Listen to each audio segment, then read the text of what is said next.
afternoon, everyone. This is Jared Rand, and welcome to the Global Guided Meditation Call for Thursday, October 20th, 2022, a little after 3 p.m. Eastern. We're having a time for change, or a reverse aging health call. Sometimes these calls run into each other. A reverse aging health call tomorrow night at 9 p.m. We're going to talk more about the green lion, so there's a lot of people that didn't get a chance to listen about it, so we're going to talk more about it and some of the properties and its impact on humanity. You are neither consciousness nor its content. You are the timeless source, the supreme reality. Trust that. Nisargadatta.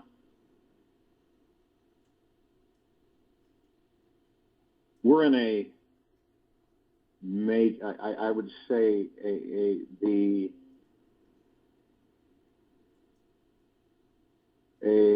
words are, we don't have them in a lot of the words in our vocabularies. So an astronomical shift of humanity.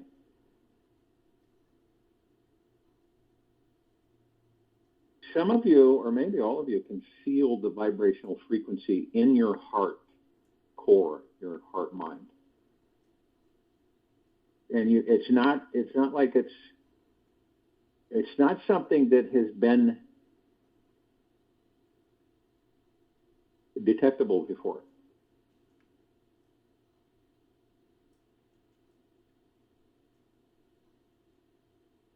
And I think that we know that it is,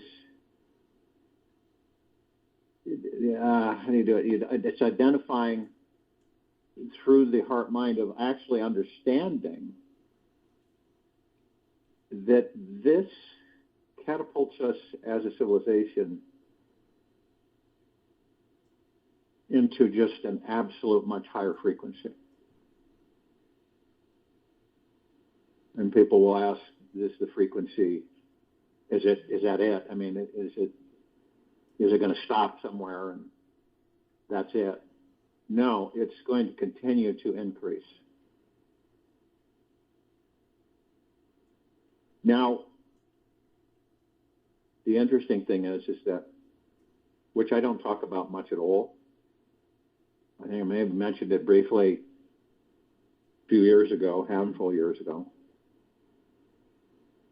We will be, some of us, I'll say this, through vibrational frequency and through our journey within discovering really who and what we are, the surrendering process and letting go of attachments and expectations and forgiving yourself.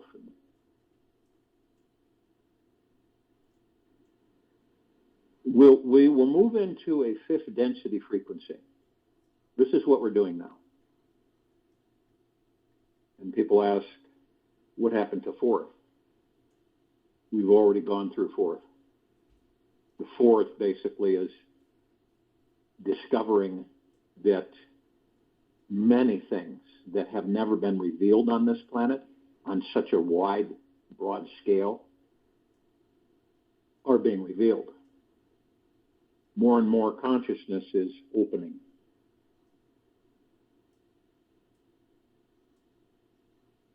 So we are in fifth density, and you can tell that because you know you're in fifth density when you can look at and you see things that you have never really identified with, things that are just revealing themselves, not just globally. And it is a different response for us. For some of us, we don't look at it with disdain or anger. We look at it as that it has been vanished, it's disappearing, it's dissipating. And that's because of the higher frequency. And people always want to know, what is it like being in fifth density? Excuse me. You look and see what all of us have manifested for the ascension. We have manifested this. The God source within each and every one of us has manifested this. This is the major shift of this planet in this outer rim of the Milky Way galaxy, in this solar system of 160-some planets.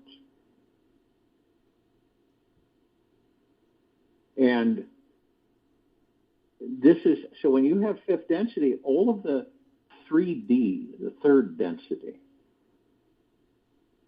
is revealed. It's like, the curtain pulls apart and you can see it all. Depending on the level that you have brought yourself to of awareness with the journey within, then you see through it. You not only see it, but you see through it. You see that it is a veil, and the veil is disintegrating.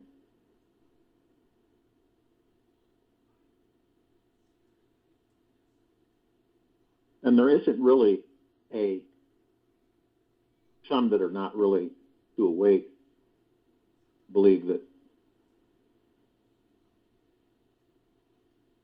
there's a force, right, outside of us that's doing all this. And that, of course, is a bicameral understanding. We're the force. We're the God, we're the force, we're the heaven, and we can be the hell. And everything on this planet, through hundreds of thousands of years, we've created. And we've come to the understanding that we have learned a lot, and we continue to learn. We'll always learn. We always experience. Which is a good thing, because we've learned what not to do and the kind of life we don't care to create for ourselves. Do you know that sometimes it takes tens of thousands of lifetimes to come to that point? Time's irrelevant.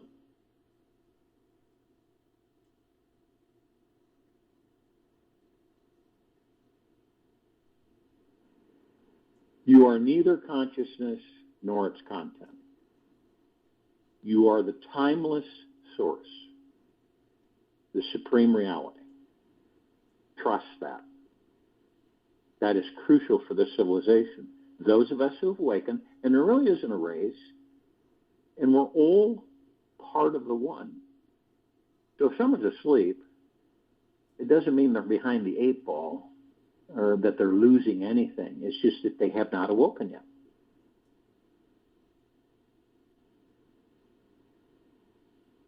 We make this transition not only for many things, because this planet and her feminine energy and the God within it and within this planet, we're all together, all transforming.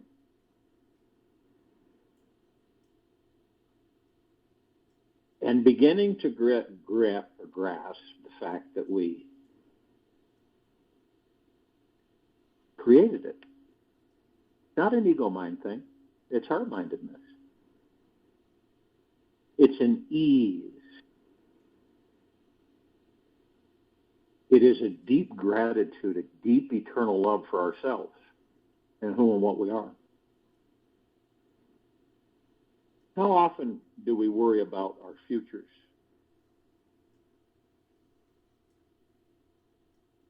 And some of us have become aware that there's been a heck of a lot of programming going on this planet. Most of us aren't. Yet the act of worrying is one of the biggest energy drains people have that stops them from manifesting the life of their dreams. So it interrupts the natural flow and the natural state of being of the universe, ourselves.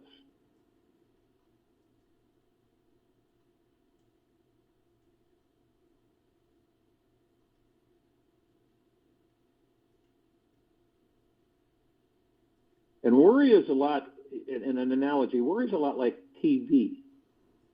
And that the worried mindset will pull you in and entertain you for hours, days, years, and even lifetimes.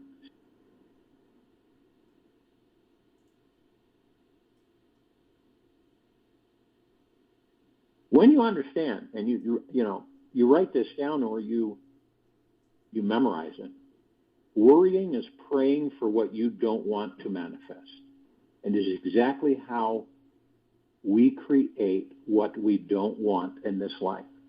That's what worry is.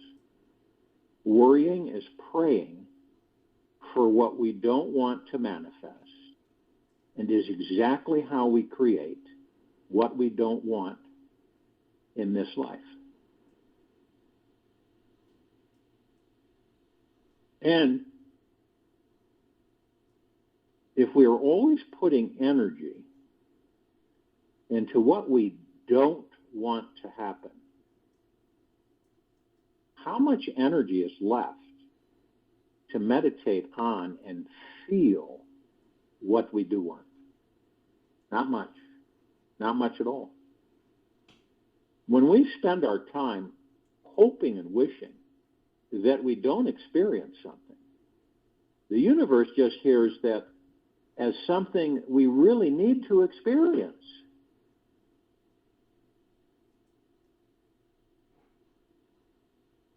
Where does it come from?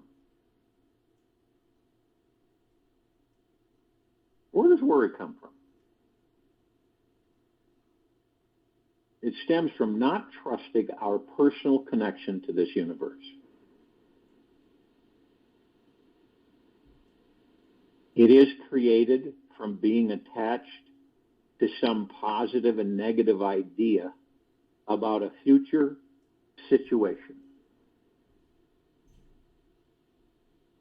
The mind is attached to the thought that we will not happen, right? That it will not happen the way we think it should. Worrying is living in a what-if state of mind that is visualizing what we don't want to experience instead of what we do.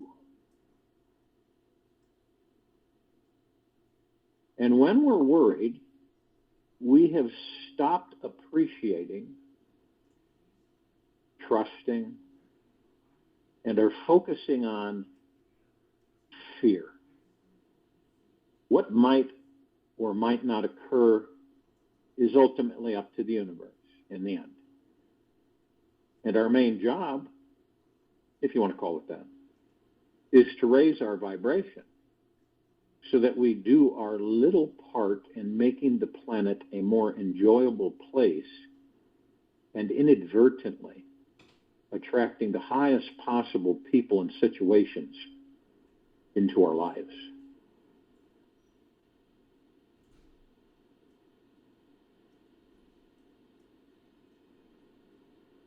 Worry is caused from kind of like a blank spot. It's a lack of consciousness, which can be shifted with a little mental discipline and focus. When worrying, the reins on the mind are too tight on fear and too loose on love. In other words, we grip fear. We white knuckle it. And we don't embrace love.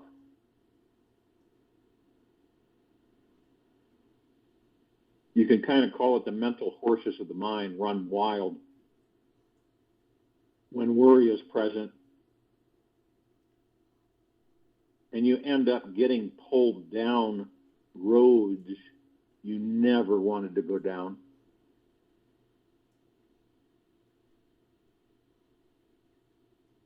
If you have been practicing the fine art of worrying for years, you may be numb to the passion, pleasure, and freedom, and have become a worry zombie, so to speak. To step out of the zombie zone, you simply need to choose to do one thing. Pull back on the reins of your mind.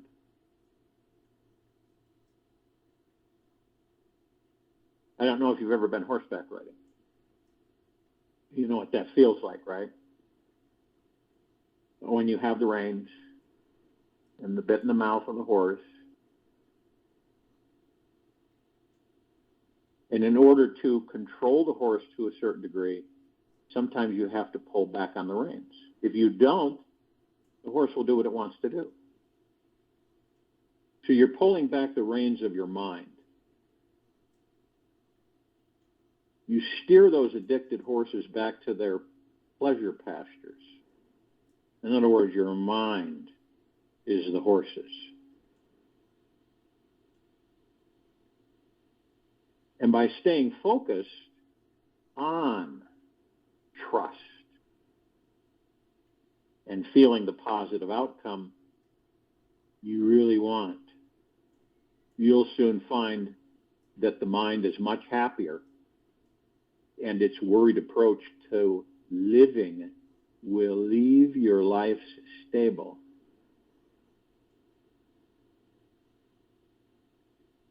Ask yourself what your trust is in yourself and in this universe. Because the universe knows what it's doing. It is divinely intelligent, vastly creative.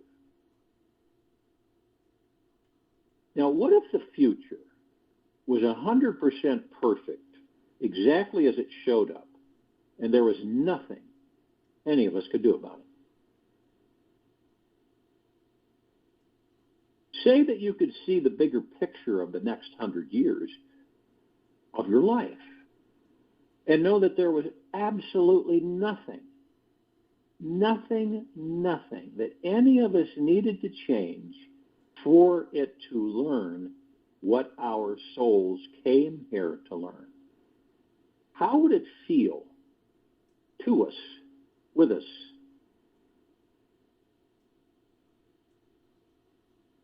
If we could surrender to trusting the future all the time. Now, it is up to you to let go and experience trust for yourself. It's a choice. And this divine cosmic play called life, it is up to you to let go and experience trust for yourself in this divine cosmic play called life. When we let go and trust what is and what will be, magical things begin to happen. Now, when we don't do that, and it's the opposite, magical things do not happen.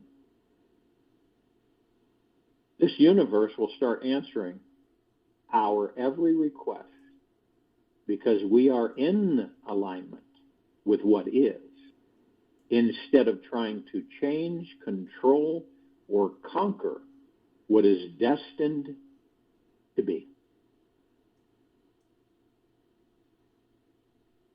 The mind is too small of a container to understand how everything is pre-designed.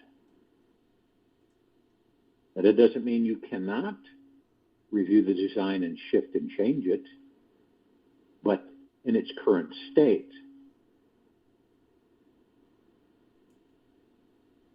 everything is pre-designed. And yet we have the free will to change or our eminent futures. We have the free will to change our eminent futures.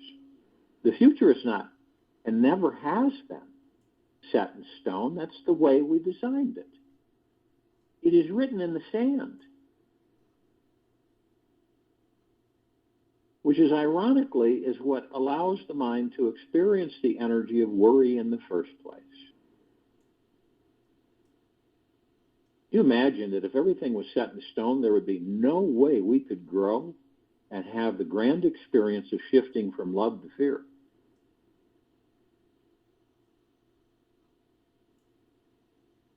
Now, if we are ready to step permanently out of worry mode in our lives, then take an honest, deep look inside yourselves and see what your personal worry issues are usually around. Why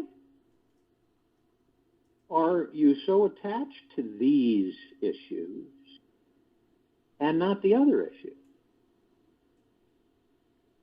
So you get curious about the subtleties of this attachment and simply notice how it feels to be attached.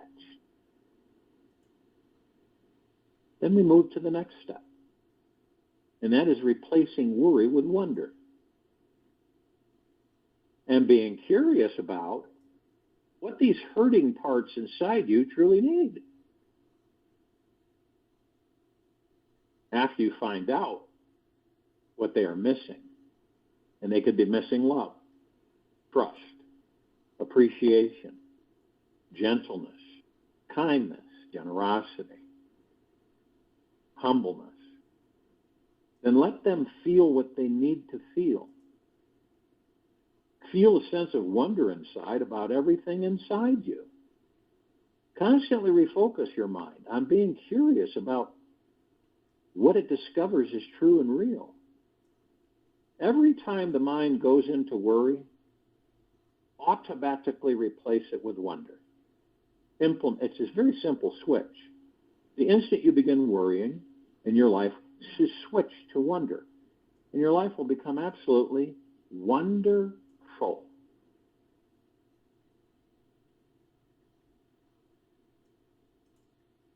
You're the only one. No one's going to tell you, force you, trick you, or anything into going within.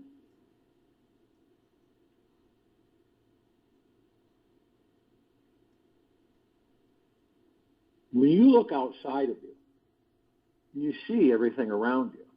The sky and the clouds and the trees and the birds, the bees, all of it. Excuse me. And out of wonder, you say to yourself that all of this is the God that I am.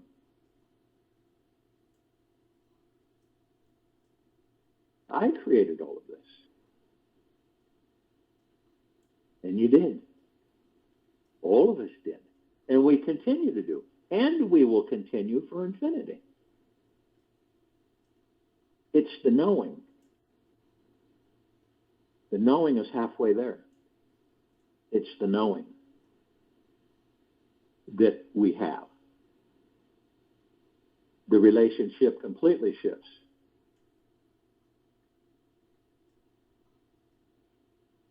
The understanding completely shifts. And the wonder increases. You wonder and you're curious about, why do I feel this way? So instead of worrying, you're into wonder. Wonderment. Wonderful.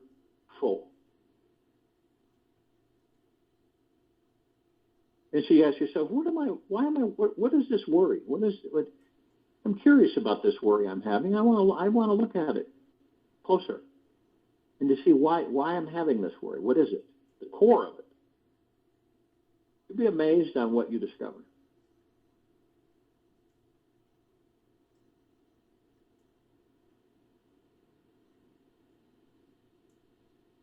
And it's interesting for us on this planet. We are born alone. We live alone. And we die alone. Aloneness is our very nature. But we are not aware of it. Because we are not aware of it, we remain strangers to ourselves. And instead of seeing our aloneness as a tremendous beauty and bliss, silence and peace, at easiness with existence, we misunderstand it as loneliness.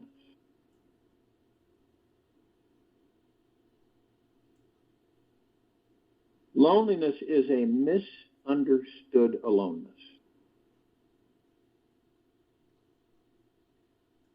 Once you misunderstand your aloneness as loneliness, the whole context changes. Aloneness has a beauty and a grandeur, a positivity. Loneliness is poor, negative, dark, dismal.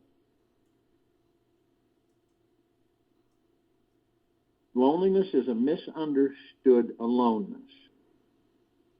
Once you misunderstand your aloneness as loneliness, the whole context changes. Aloneness has a beauty, grandeur, positivity. Loneliness is poor, negative, dark, and dismal. Loneliness is a gap. Something is missing. Something is needed to fill it. And nothing can ever fill it because it is a misunderstanding in the first place.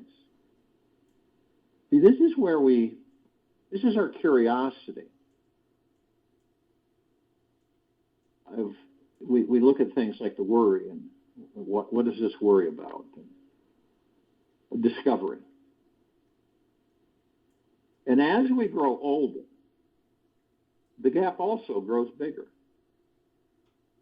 People are so afraid to be by themselves that they do any kind of stupid thing. Any kind.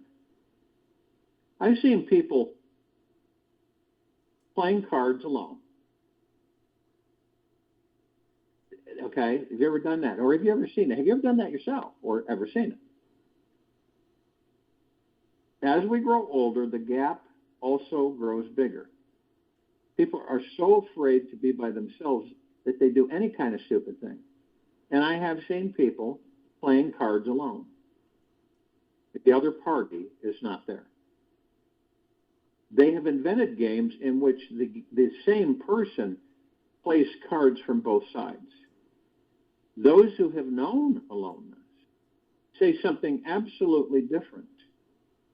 They say there is nothing more beautiful, more peaceful, more joyful than being alone. The ordinary man goes on trying to forget his loneliness.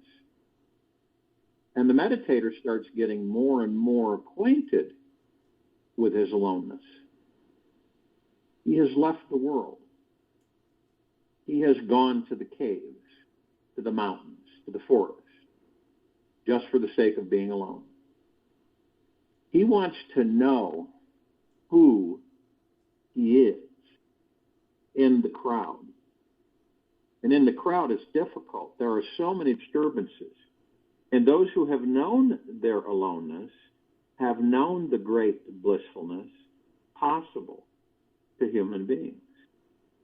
Because your very being is blissful.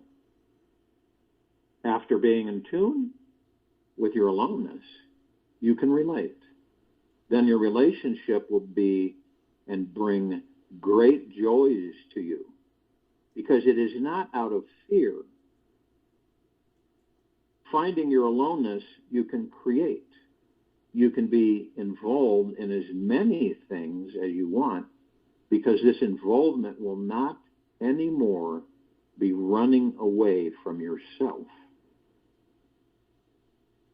Now it will be your expression.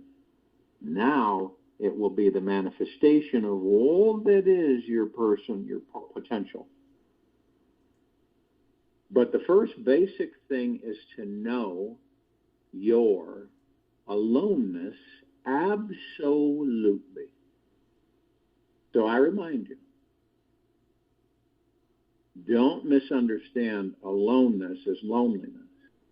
Loneliness is certainly sick. Aloneness is perfect health. Our first and most primary step toward finding the meaning and significance of this life is to enter into our aloneness. It is our temple. It is where our God lives. We cannot find this temple anywhere else. A statement that was made from the Gospel of St. Thomas.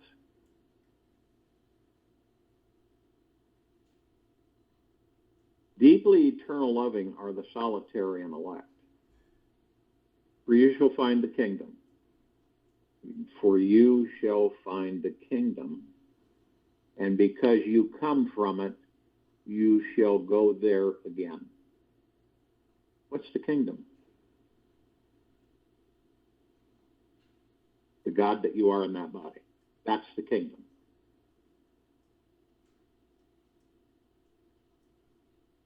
Deeply eternal loving are the solitary and elect. For you shall find the kingdom in aloneness. And because you come from it, you shall go there again. What is our deepest urge? What is it for all of us on this planet? It's to be totally free.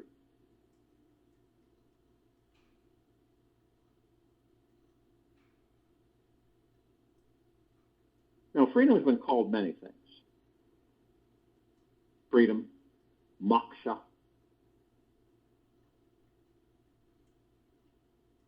It is the goal for all of us.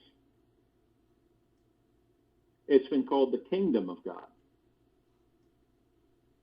To be like kings, just symbolically, so that there is no fetter to our existence, no bondage, no boundary. We exist as infinity. Nowhere do we clash with anybody else, as if we are alone. Freedom and aloneness are two aspects of the same thing. That's why the Jaina mystic Mahavira called this concept of freedom kaivalya. Kaivalya means to be absolutely alone. Kaivalya means to be absolutely alone, as if somebody else exists. When we are absolutely alone, we will become a bondage to ourselves.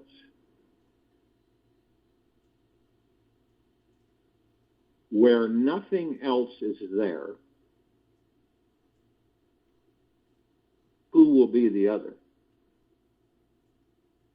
That's why those who are in search of freedom will have to find their solitariness. They will have to find a way, means a method to reach their aloneness. Man is born as part of the world, as a member of a society, of a family, a part of others. He is brought up not as a solitary being, he is brought up as a social being. All training, education, culture consists of how to make a child a fitting part of the society, how to make him or her fit with others. That is what psychologists call adjustment. And whenever somebody is solitary, he looks maladjusted. Society exists as a network, a pattern of many persons, a crowd. There you can have a little freedom at the cost of much. If and when you follow the society, if and when you become an obedient counterpart to others, they will lease you a little world of freedom. If and when you become a slave, freedom is given to you, but it is a given freedom. It can be taken back at any moment, and it is at a very great cost. It is an adjustment with others. So boundaries are bound to be there. In society, in a social existence, nobody can be absolutely free. The very existence of the other will create trouble. The other is hell. And that's what Sartre says. And he is right, to a very great extent, because the other creates tensions in you. You are worried because of the other. There's going to be a clash because the other is in search of absolute freedom. You are also in search of absolute freedom. Everybody needs absolute freedom, and absolute freedom can exist only for one. Even your so-called kings are not absolutely free, cannot be. They may have an appearance of freedom, but that is false. They have to be protected. They depend on others. Their freedom is just a facade. But still, because of this urge to be absolutely free, one wants to become a king, an emperor. The emperor gives a false impression that he is free. One wants to become very rich because riches also give a false impression that you are free. How can a poor man be free? His needs will be the bondage, and he cannot fulfill his needs.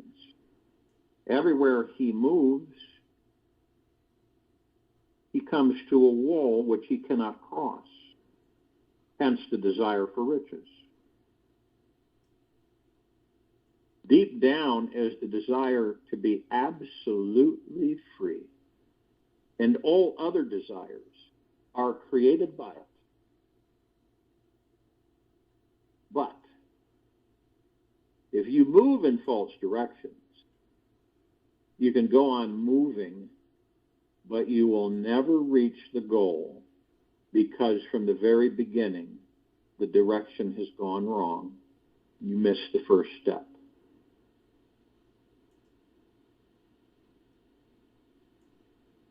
In Old Hebrew, the word sin is very beautiful. It means one who has missed the mark. There is no sense of guilt in it, really. A sinner means one who has missed the mark, gone astray. And religion means to come back to the right path so you don't miss the goal. The goal is absolute freedom. Religion is just a means toward it.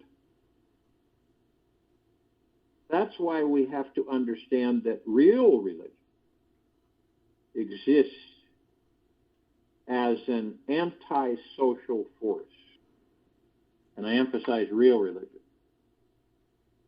Its very nature is antisocial, because in society, absolute freedom is not possible. Psychology, on the other hand, is in the service of the society. The psychiatrist goes on trying in every way to make you adjusted again to the society. He is in the service of the society. Politics, of course, is in the service of the society. It gives you a little freedom so that you can be made a slave. That freedom is just a bribe. It can be taken back at any moment. If you think that you are really free, then soon you can be thrown into prison. Politics, psychology, culture, education, they all serve society. Religion alone is basically rebellious, but the society has fooled you. It has created its own religions: Christianity, Hinduism, Buddhism, Mohammedanism. These are all social tricks. Jesus is antisocial. Look at Jesus. He was not a very respectable man. Could not be. He moved with wrong elements, antisocial elements. He was a vagabond. He was a freak. Had to be, because he would not listen to the society and he would not become adjusted to it. He created an alternate society, a small group of followers. Ashrams have existed as antisocial forces. But not all ashrams become society, right? Because society always tries to give you a false coin. For those of you who don't know what ashrams are, they're a gathering of people that spend time together in meditation and association.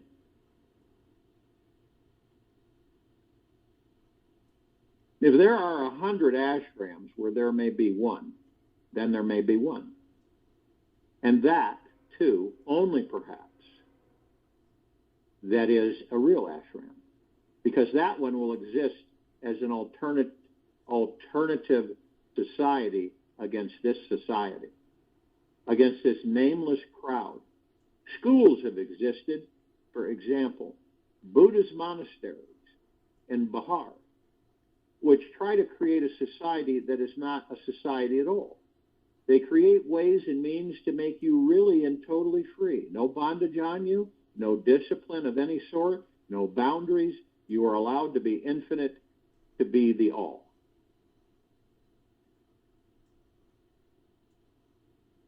Buddha is antisocial.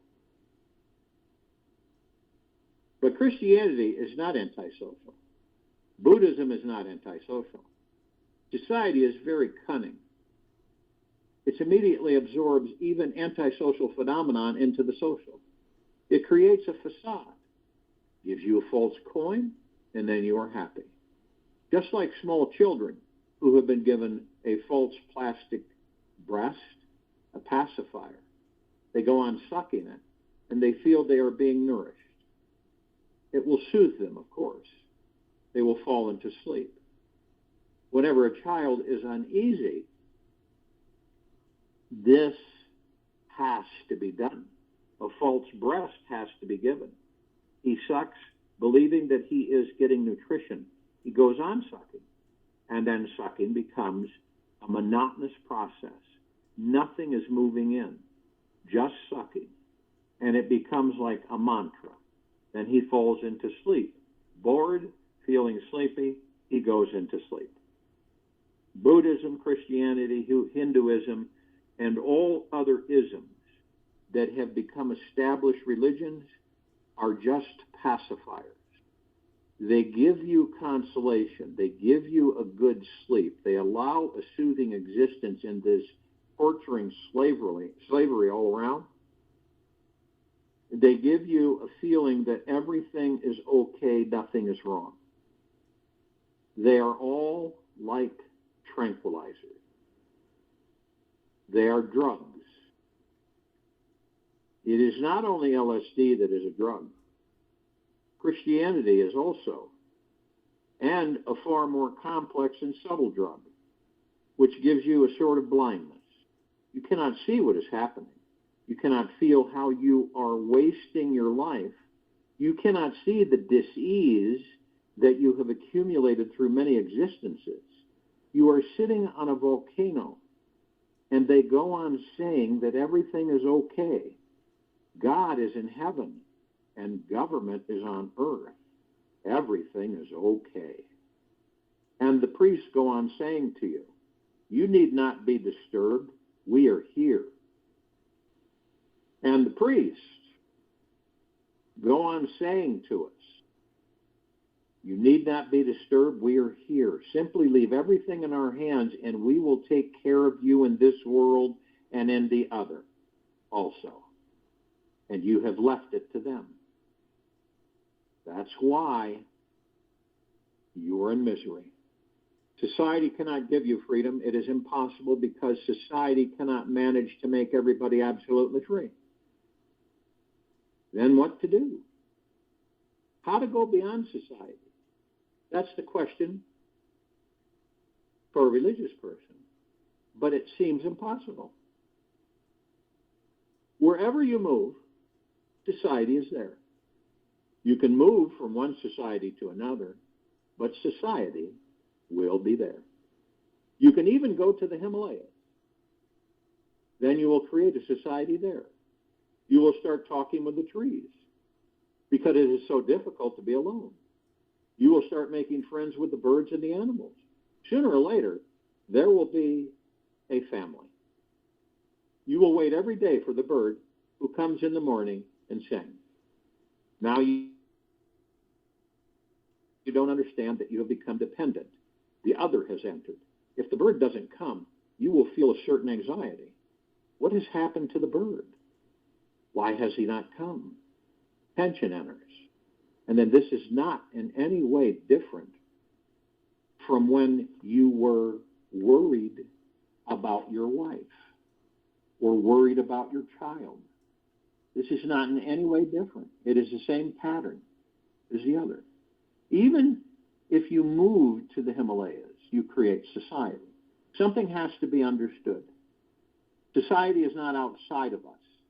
It is something within us. And unless the root causes within us disappear, wherever we go to, the society will come into existence again and again and again. Even if you go to a hippie community, the society will come in. It will become a social force. If you go to an ashram, society will come in. Excuse me. Society will come in. It is not the society that follows you, it is you. You always create your society around you. You are the creator.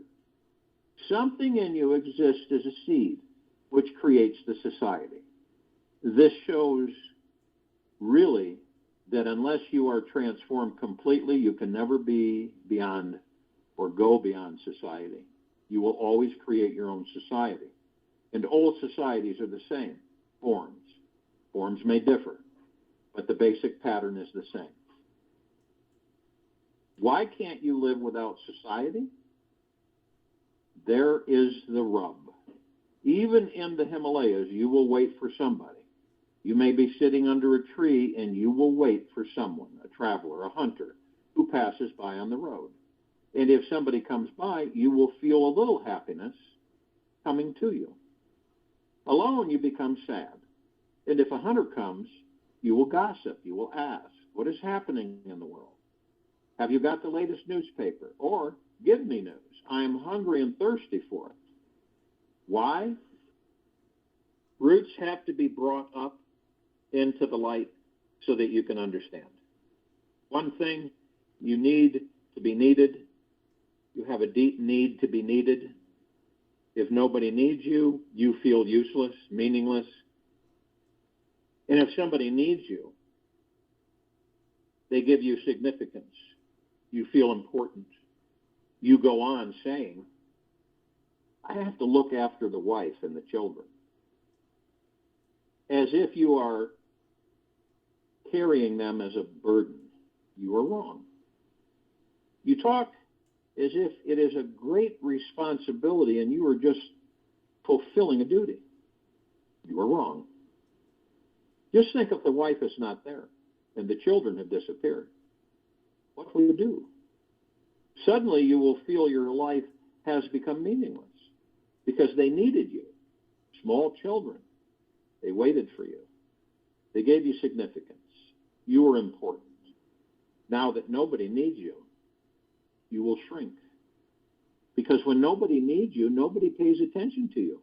Whether you are or are not makes no difference.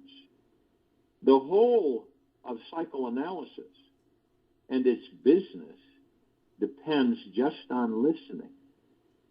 There's nothing much. There is really nothing much in psychoanalysis. And the whole thing around it is almost complete hocus pocus.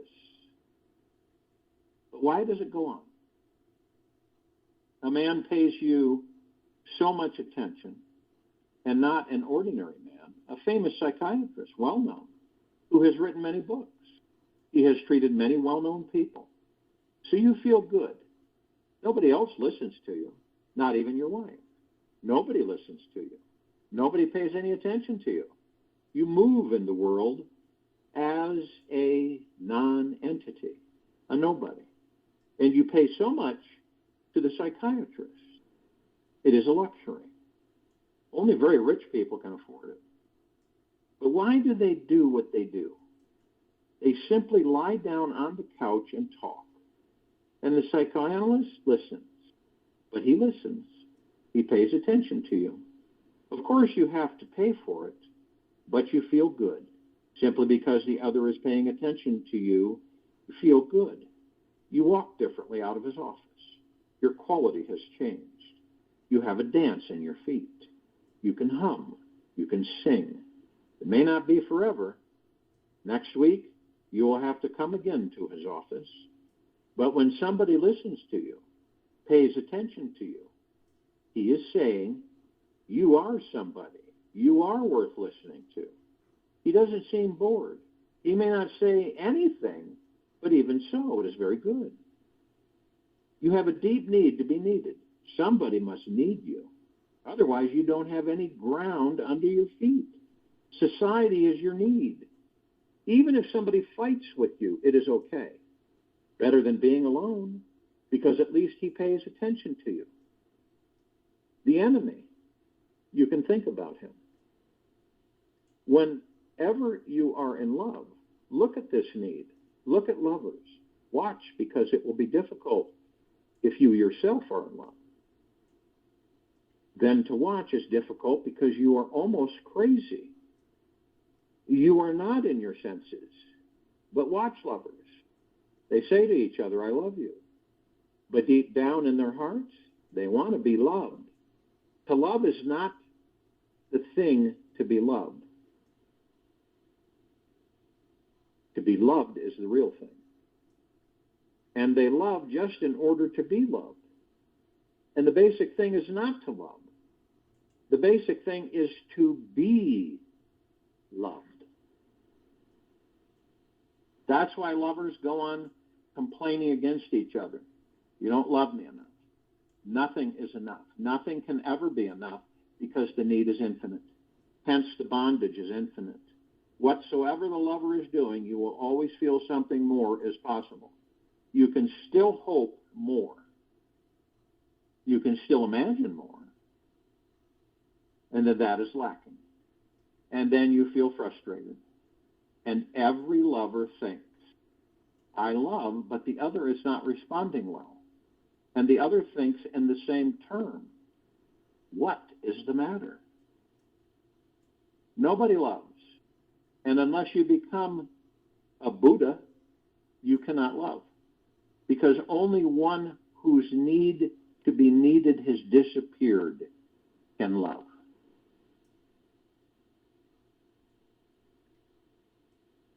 Nobody loves, and unless you become a Buddha or a Maitreya, you cannot love.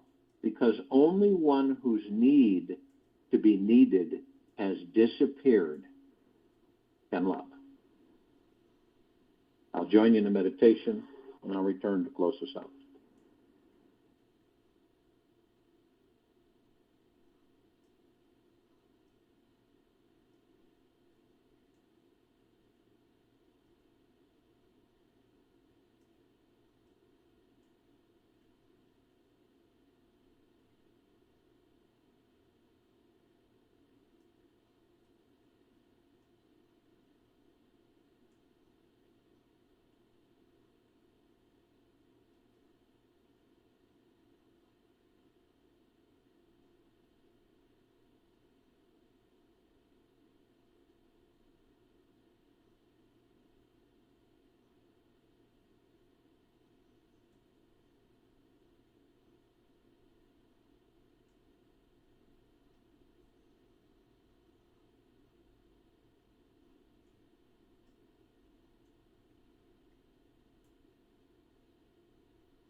Take an easy and slow breath in through the nose,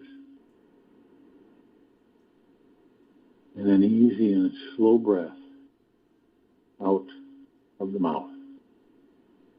Remain still.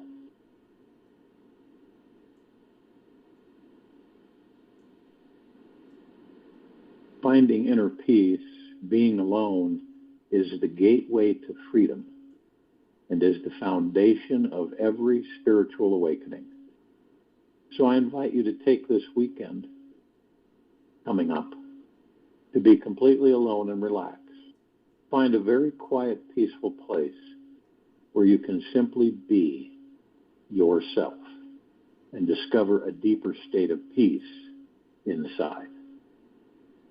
Eat healthy foods, take a nap, meditate, go for a long walk every day. Learn the sacred art of relaxation. Rest in your innermost being and enjoy the experience. We will be back here Friday, October 21st, 2022, 3 p.m. Eastern, to continue our Global Guided Meditation call and the Reverse Aging Health call at 9 p.m. And be good to yourself.